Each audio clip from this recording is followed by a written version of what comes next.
Well, good afternoon everyone, and it's been a perfect summer's day in the Isle of Man as usual. Temperatures have hit over 25 degrees Celsius or 77 Fahrenheit in old money, the hottest day in nearly 2 years. I hope you've all been enjoying the sunshine. David and myself have been stuck in meetings all day, but I hope you've all had the chance to get the rays. Like me, you probably found yourself viewing life in terms of before and after COVID. A new BC and AC for our time. It is the most extraordinary period most of us have ever lived through, so it is bound to be a defining moment. Before COVID, our advice to stay safe and healthy on a day like today would be about wearing high-factor sunscreen and staying hydrated. Now, in the after-COVID period, that advice still applies, but has been eclipsed by the spectre of pandemic. We are in a very fortunate position, and we want to keep it that way. To do so, we must all act responsibly. I'll return to that theme after the latest daily numbers, for which I will hand over to the Minister for Health and Social Care, Minister Ashford. Thank you very much, Chief Minister. The total number of tests undertaken now stands at 6,209. We were awaiting 13 results back, meaning the total number of tests completed now stands at 6,196. There have been no new cases identified. Case total remains at 336. Okay, well, thank you very much, David. Today's news is positive, but it is government's responsibility to maintain vigilance. It's our job, while fostering freedom, to keep the health of the public in clear focus, to keep a weather eye on the bigger picture, to scan the horizon for potential threats, to listen to that nagging voice in the back of the head which says, this might not be over. Stay Responsible sets out how we ensure that together we move forward on our journey to the new normal. Normal these days is not what it was BC, before COVID. We're navigating on charted territory, making decisions stage by stage based on the prevailing conditions. Our objectives for the island to recover from the pandemic and on clinical advice. We cannot do any more than that. We don't have a crystal ball. There will always be pros and cons to consider as we look at the steps which lie ahead. Straightforward either-or decisions are easy, but things aren't always so binary. There will be many grey areas to come when doing the right thing may be our aim, but agreeing on what are the right things won't be easy. But while the horizon may be hazy, our focus remains unclouded to make clear decisions in the best interests of our island.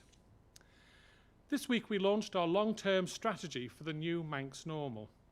We stepped out of your lives, so its title, Stay Responsible, puts the onus on each of us to do the right thing.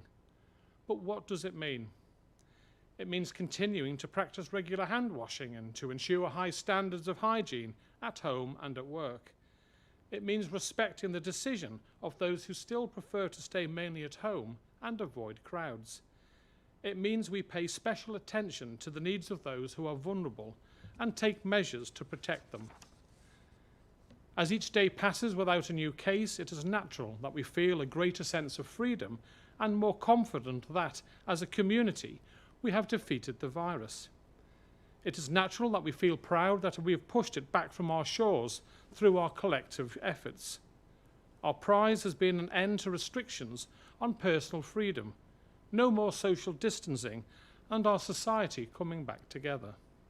We can meet our friends, go out and socialise, gather in a crowd and enjoy leisure activities again.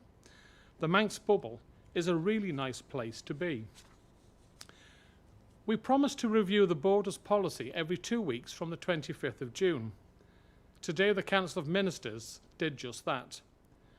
We have agreed a 5-stage framework for the transition from closed borders, level 5, where we are now, through to borders open and unrestricted travel, level 1. This framework sets out how we will move in a safe and controlled way from one end to the other, step by step. We monitor the situation here and in the UK on a rolling basis. we are carefully considering how and when increased movement through the border may be allowed. Today, the Council of Ministers looked closely at Level 4 and asked, are we ready to move to it?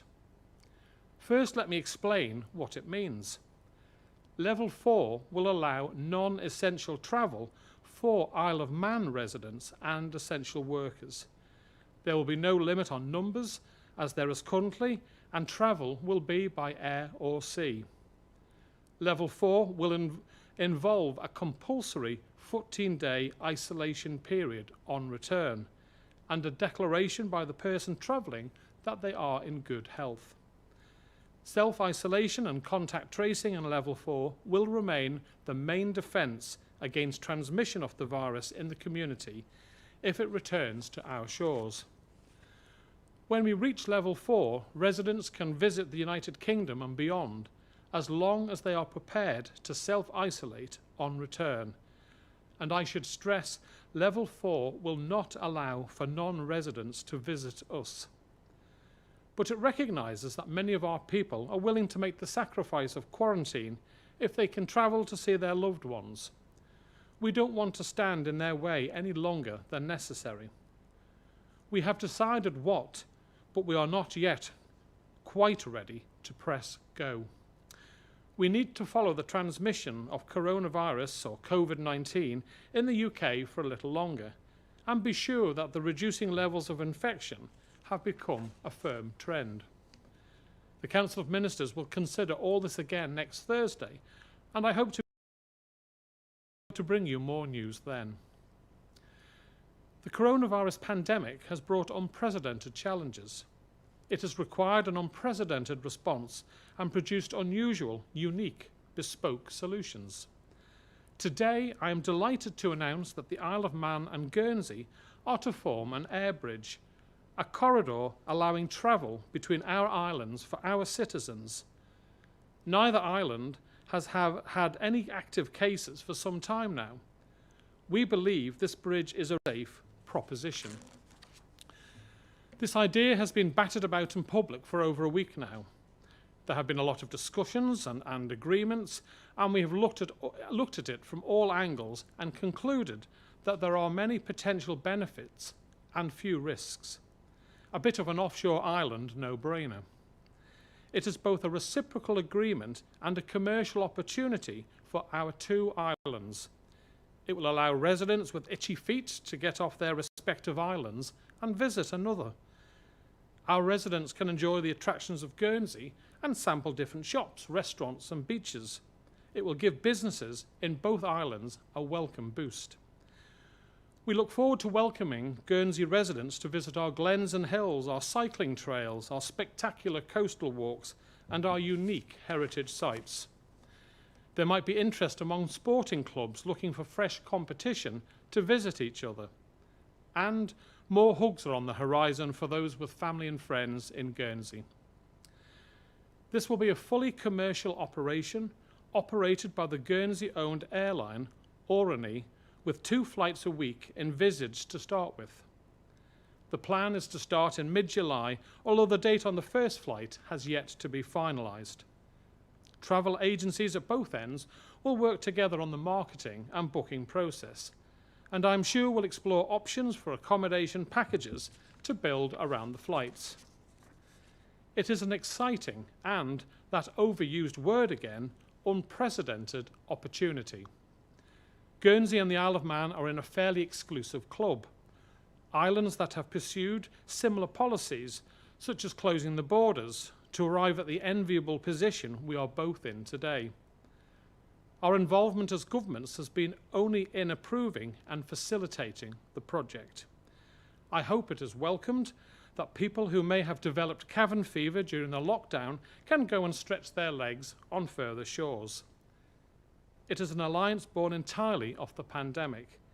It has required imagination, optimism, and a can-do attitude to get off the ground. And we wish the initiative all the best. Now, there will be more details in the coming days and weeks, but now to questions, and first we have Chris Cave from Energy FM. Chris, faster Mike, good afternoon. Good afternoon, Chief Minister. I'd like to pick up with something that was mentioned in Monday's press briefing, if I may. Unfortunately, I wasn't part of the press team there. Could we please get more information on these people who were granted permission to come over to the island from Jersey and go out in public without having to complete 14 days of self-isolation? Right, well, key workers are given rights to come over to the island if they can show that they are key workers, but they still have to comply with quarantine rules. So whilst they don't have to isolate for 14 days, they still have to go to a hotel, stay there until they go to their place of work, and then come back. And they have to come up with a plan which is approved by the repatriation team to ensure that it is safe for them to visit the island, and then they leave. Obviously, we've had reports that they didn't follow the plan which had been agreed, and it's been referred to our police force to investigate. So I can't really comment any further on this because it is being looked at by our police. But I don't know, David, if you want to expand on that. Just to say around the process, as the Chief Minister's rightly said, it's absolutely important that we actually examine what we mean by when we say an exemption from self-isolation. That doesn't mean people can go out to restaurants. That doesn't mean people can go out to pubs. It's literally an exemption for key workers to be able to go to their place of work. There's health measures put in place for them at their place of work, so they may not do the tasks they would normally do. It's done on a risk-assessed basis, but outside of their place of work, they do have to continue to self-isolate. So if they were coming in for the day, they would travel from the port of entry to their place of work, and then after leaving their place of work, they would go right back to the port of exit. For those staying overnight, they would actually stay in a hotel, in their hotel room. They would go direct from their room to their place of work, and then they're expected to go from their place of work directly back to their hotel room. And how many others have been allowed in with without having to self-isolate? Well, that's not without having to self-isolate isn't a proper phrase, Chris. It's giving an impression that people can just fly over or get the boat over and then freely wander around the island without having to isolate. What the health minister has just said is that they come over here and have to follow strict rules on where they can go, and they must isolate when they're no longer at work, and they must put forward a plan on how they will safely carry out the job that they've been brought over to do when they're on the island without putting people at risk. And then they go home and they go back to their hotel if they're staying overnight to quarantine there. So it's not just rack up to the Isle of Man and wander around freely. I think we need to get that over clearly. They still have to follow a set guidelines that they have agreed to do so with the government. And I think the overall number will be, it's over 100, isn't it? So 155, Chief Minister. Yeah. Your next question, okay, thank Chris. The reason I was asking was obviously this latest party from Jersey, they broke the rules. That was brought to your attention, but we don't know how many others may have been breaching the rules. But thank you for clarification on that. This travel link between Guernsey and ourselves, which you've announced today, how much will that be in jeopardy should there be a case either here on the Isle of Man or in Guernsey itself? And who has the final say as to if this travel link is pulled? Well, obviously, we hope that won't happen, but we have to plan for that. And obviously, we will be taking advice from our public health, and it will depend on the severity of the situation. So, for example, if someone comes back to the Isle of Man on the repatriation, and when they're under isolation, quarantine, they develop COVID-19, then obviously, if that hasn't spread anywhere, then they're not putting anyone at risk, and therefore that shouldn't impact on the travel between the two islands. But obviously, if it's a more serious outbreak in one or the other jurisdiction, then our public health medics will advise the Council of Ministers on what needs to be done. So as everything that we've been doing with COVID-19, it's a learning curve. We're trying to make the right decisions for our people, trying to give the people a bit of a break, a bit of a holiday, where they don't need to quarantine. They can go away to Guernsey without having to quarantine, and the people from Guernsey can come over here because Guernsey have had slightly longer than ourselves with no cases. So we feel it's safe to go there, but we will review it at all the time. We're trying to get it right for the people of our island. And who knows if Guernsey, if that air corridor works, and then who knows, say in a month's time or so, the island, for example, has seen no cases, then it's something, once we've gone through the experience of working with Guernsey for these corridors, then we can maybe expand it to another jurisdiction. Thank you. Thanks very much, Chris. And now I move on to Simon Richardson from Business 365. Good afternoon, Simon. Faster Mai. Good afternoon, Chief Minister. And firstly, my apologies for the line, which I believe the delay is worse than usual today. In respect of the borders, you've outlined 5 steps. Given that the UK, it seems, may always have the virus, do you think we'll ever reach level 1? And if the UK improves dramatically, on the other hand, is it possible for you to jump more than 1 level at a time? Well, I suppose I never say never. We did jump from 2 metres when we had the social distancing, 2 metres to 0, because the data backed that up. And we were going to expect our businesses to set up that were opening for 1 metre. So you can never say never. We've got a clear guidance now on the 5 levels. And who knows, the UK is going in the right way. Its number of infection cases is coming down, but we have to be assured that it is a downward trend. And I sincerely hope that we can get to the day when we can fully open our borders with the rest of the world. Now, in the interim period, we've got these different levels to help business, to help our people go and see their loved ones and go on trips if that's what they want to do. But our biggest defence for the time being is the 14 days quarantine, self-isolation when you come home. And if people respect that, then we will be okay. We may see cases recorded on the Isle of Man, with people sadly catching the COVID-19 when they're away. But if everyone respects, and that's why we're in this stay responsible mode, if everyone is responsible, respects the 14-day quarantine, then we will be okay. But we can't be complacent. We're looking at this all the time. We are trying to give people freedom, and I know if I had a child or grandchild in the UK, I would be desperate to visit them, especially if they were new and I hadn't seen them before. So I understand people wanting that, but we need to ensure that it's safe for the population to allow this. So as I say, stage 4, I don't think we'll be too far away, but we're not quite ready yet to push that button.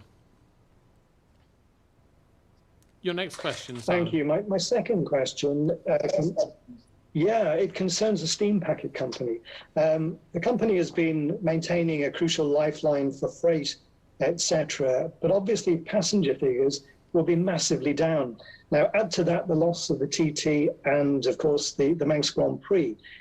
Is it envisaged that government will need to provide financial support for the company? And secondly, is it likely that the COVID crisis may impact in the short or medium term on the company's planned investment in new vessels? Well, I know this is something that's being discussed by the directors of the Isle of Man Steam Packet Company at this moment in time, Simon. I think it's always been government's aim to let the steam packet run itself. There's a management board in there. They will make these decisions. Yes, I'm sure they've lost probably a significant amount of money as a result of the restrictions on the movement of people, and hopefully when we move to stage 4 we will see an increase in the number of foot passengers. The fact that we have opened all our businesses on the island means, and our construction industry is getting back to normal now, that will see increased freight coming onto the island. And I sincerely hope that in the not too distant future we can open up for our residents to go backwards and forwards to the island. So yes, they will have made a loss. Yes, I'm sure they will think long and hard about their investment into new ships, etc. But if there's one thing I've learned in business is sometimes when things are in the situation where we are, where businesses are flat, and you're wanting to buy something or build something, you can sometimes get a very good deal from ordering I'm not saying in times of recession, but now when the world is struggling with a potential global depression, now might be the time to place an order for something, because you might get a really good deal. So that's for them to decide. I've always said that the Isle of Man government bought the company to secure our strategic links. It is not for politicians, and I keep on stressing that, it is not for politicians to step in and run the business. We've put professional people in place to do that, and we must respect their judgment. Thank you, Simon. I think that was your two questions, was it? So we'll now move on to Josh Stokes from ITV. Good afternoon, Josh. Good afternoon, Chief Minister.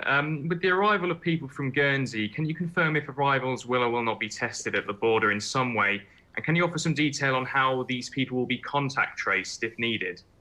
Right, well, with the arrival of the borders, I don't envisage any testing of these people at this moment in time, for the simple reason that I've said time and time again, that if I go away to the UK, come back and I'm tested, and I've spent quarter of an hour on a tube with someone with COVID-19 and I've got it, I won't be showing any symptoms potentially for the first 10 days. So if you come over for a week's holiday or a fortnight's holiday, it's only going to be when you're about to go back to Guernsey or from the Isle of Man, because it's just as big a chance of us doing it to them, that you would be displaying any signs. So yes, obviously where they stay, etc., will be fully recorded, and where, who they are, etc., so that we can contact them and then contact the facility they were with and who was on the plane with them going backwards and forwards.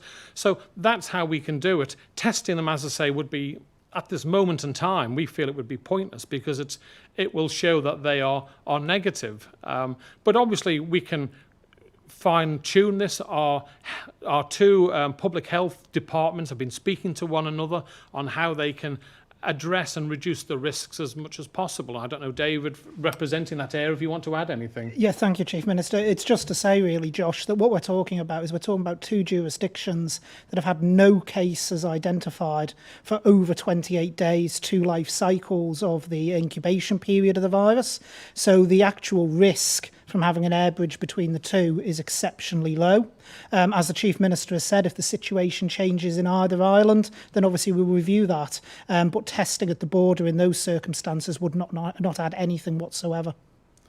Yeah, I mean, we're fortunate that a fellow Crown dependency is in the same position as ourselves, and we can offer this experience to the people of the Isle of Man, and vice versa. And if it helps a little bit of our tourism, and it enables some of our football clubs, rugby, etc., to go away, or they come over to the Isle of Man to have a game, then that's going to be good at increasing good links with the good people of Guernsey. And obviously Sark, I think there are 4 islands in Guernsey. Sark is one, and I'm not going to try and remember the other 2, but yeah, there's some good opportunities here, and as safe as we could possibly be.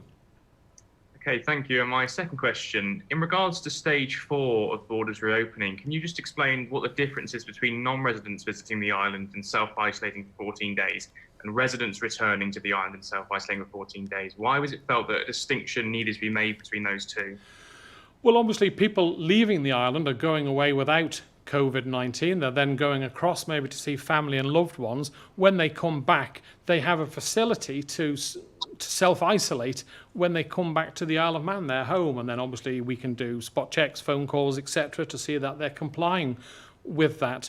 Whereas it's much harder if people are coming from another jurisdiction onto the Isle of Man. We don't know, they haven't come from a clear, unlike Guernsey, if you park Guernsey, they haven't come from a jurisdiction that has no cases. So they could be coming to our island, and it would be hard to know. I suppose it's a bigger risk, and the stages are all about risk, Josh. Not allowing anyone other than repatriation and compassionate is our level 5 at this moment in time. Allowing Manx residents to freely travel away but quarantine on the island is the next step, where you've got increased risk, but the risk isn't maybe as great as allowing people from the UK to come over. And the next step, I think step 3, is all about sponsoring maybe family members to come to the island where they stay with you. But it's all about looking at the number of cases and the jurisdiction where people are coming from, and ensuring that we can allow greater movement, but in a safe way. My first responsibility is to the public health of the people of the Isle of Man, and then obviously we've got to look at getting our economy going and to ensure that we can provide the facilities that we all want as a result of a healthy economy. So it's all about taking steps with as much information as possible so that we can do this without putting the health of the nation at risk. Okay, thank you. Thanks very much, Josh. And last but not least, Tim Glover from Manx Radio. No, it's not Tim. It's Alex Wharton. Sorry, my documentation here is out of date. Right. But yes, you look a little bit different from Tim. I was just wanted to ask about testing, so maybe one for the Health Minister. Yeah. But currently we have an island testing centre with a capacity of 200 a day, which is, of course, running massively under capacity, around 20 to 30 tests seemingly waiting each day. Would you consider widening the current test for key workers and teachers and those sort of people to perhaps businesses that are now open and publicly facing, and likewise with antibody testing? In terms of the PCR testing first, so the antigen testing, which is the swab test, we are looking at ways of expanding that out. But at the moment, how useful that would be when we have low to zero community transmission anyway, because we're not identifying any cases and we're past the 28 days, is open for debate. That's one of the reasons why it has dropped off. Just to clarify, though, the number of tests being undertaken, because it's taken in the hospital as well, is around about 76 tests a day we're averaging at the moment. So we're just under half capacity. So we potentially could look at opening it up, and it is something we have discussed. But equally, as we've found with key workers, people are turning up to have it once, but then don't want to go back and have it again because it is a very intrusive test, as I'm sure the Chief Minister can attest to personally. So what you tend to find is once people have had it once, they don't want to have that regular form of testing in place. And like I say, again, PCR testing and antigen testing is great when you're in the middle of an outbreak to try and control it. But when you've actually got suppressed community transmission, it doesn't really add anything. And also there's obviously resource involved from DHSC to undertake this testing at the same time as we're trying to redeploy people back so we can get our health service up and running. So it's a balancing act there. In terms of the antibody testing, the answer to that is no. The only useful thing for an antibody test is as a population study. It's not useful in relation to people just individually wanting to know if they've had it. In fact, there's a letter to the British Medical Journal signed by 14 academics criticising today the UK's position on antibody testing and the way that people can just request it, because antibody testing does not mean you have immunity to COVID-19. That does not infer immunity, so it doesn't give that person that sort of satisfaction. So the only use for antibody testing is population study, and that's what we're undertaking with our randomised samples. Okay, thank you. Okay. My second question is on repatriation, just on how many people to date have been repatriated and how many are currently waiting to return to the island. I don't know how many are currently waiting. There are people booked in because some of them don't want to come back yet. It doesn't suit their personal circumstances. So I think we're about 1,500 people have been repatriated. But I think that includes, if memory serves me correct, the patient transfer as well. So it's a fairly significant number. And so far, so good. We've only had 2 cases of COVID-19 from our repatriation service, and because we have asked everyone to isolate, that hasn't gone on to infect anybody else and spread it around the island. So it's worked well, and with all the data we've got, we do feel that in the near future we will be able to move to level 4. But we just need a little bit more looking at data elsewhere to ensure that it's safe to do. Okay, thank you. Okay, well, thank you all very much for your questions. I look forward to seeing and reading and hearing how today's news goes down. I know there will be different views amongst the Great Manx public. Some will welcome it with open arms, others may feel it is not for them. We have asked everyone to stay responsible, to do the right thing for yourself and your family. Remember that we all have different circumstances, live our lives in our own way, and have our own valid views on what is right. Please respect one another and don't forget the sun cream. Thank you everyone. Have a good afternoon. Bye-bye.